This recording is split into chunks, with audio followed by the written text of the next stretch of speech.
Block 19 Lot 17, Calamba Park Place. Okay, check natin yung roofing. Kung decision ni client kung papalitan niya. Ito yung problema pag may bagyo.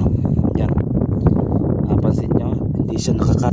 Yan, pasok ng hangin yan, may tubig, babaha yan sa loob. Tapos yung sa agwas nila dito sa Palupo, napakalayo. Yan ang layo. Okay, tagpi-tagpi pa yung yero niya, oh. Palupo niyan, hindi na maintindihan. Palupo, ayun, tagpi, oh. Tagpi din to. Tagpi din, iba-ibang kulay. May pintura pa.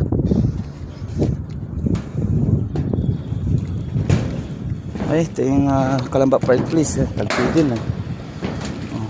Cut pa yung yero dito. Aso. Pero yung gutter niyan, papalitan na yan. Papalitan ng stainless. Block 19 Lot 17 Calamba Park Place. Ito, wala pa ano, ribbit. Ito tutulo to, ligadong tutulo na to.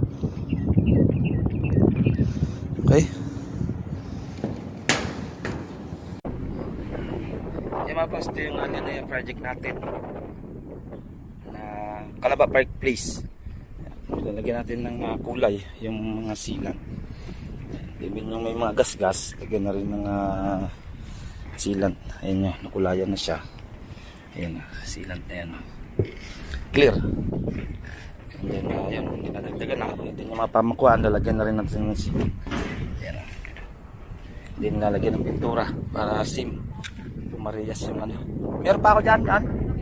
Oo, iiwan lang tayo. Dyan, sasakyan, meron pa tayo. Then yung may gas-gas, lagyan na rin. Yero 0.6, yung 0.5 yung stainless gutter natin. 3 and 4 yung stainless gutter natin.